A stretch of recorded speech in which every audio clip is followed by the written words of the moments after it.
తిరుమల శ్రీవారు ఉత్సవ ప్రియుడు, అలంకార ప్రియుడు, పుష్ప ప్రియుడు, సంకీర్తన ప్రియుడే కాదు, నైవేద్య ప్రియుడు కూడా.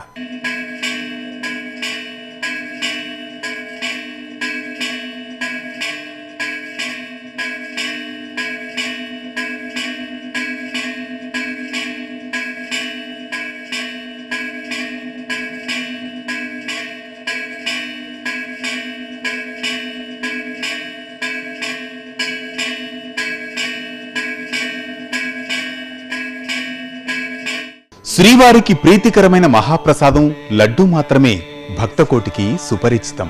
స్వామివారి నివేదనకు నాటి రోజుల్లో ఎందరో చక్రవర్తులు మణులు, మాన్యాలు సమర్పించారు.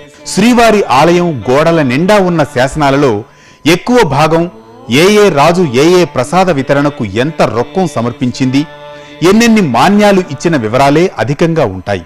అంటే స్వామివారికి నైవేద్య సమర్పణకు ఎంతటి ఘనచరిత్ర ఉందో స్పష్టమవుతుంది. 1933లో తిరుమల తిరుపతి దేవస్థానాలు ఏర్పడిన తర్వాత కూడా స్వామివారికి నైవేద్య వితరణ ఎంతో నిష్ఠగా, క్రమ పద్ధతిలో సాగుతోంది. ఇక ప్రతిరోజు స్వామివారికి త్రికాల నైవేద్యం ఉంటుంది. నైవేద్య సమర్పణ సమయాన్ని మొదటి గంట, రెండో గంట, మూడో గంటగా వ్యవహరిస్తారు.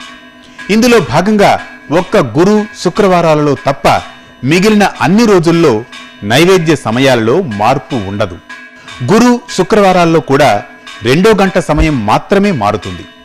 ఈ మేరకు ప్రతిరోజు స్వామివారి తొలి నివేదన ఉదయం 5:30 ప్రారంభమవుతుంది.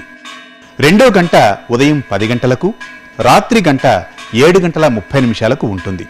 గురువారం నాడు రెండో గంట ఉదయం 7:30, శుక్రవారం నాడు రెండో గంట ఉదయం 7:30 నుంచి 8 గంటల మధ్యన ప్రారంభమవుతుంది.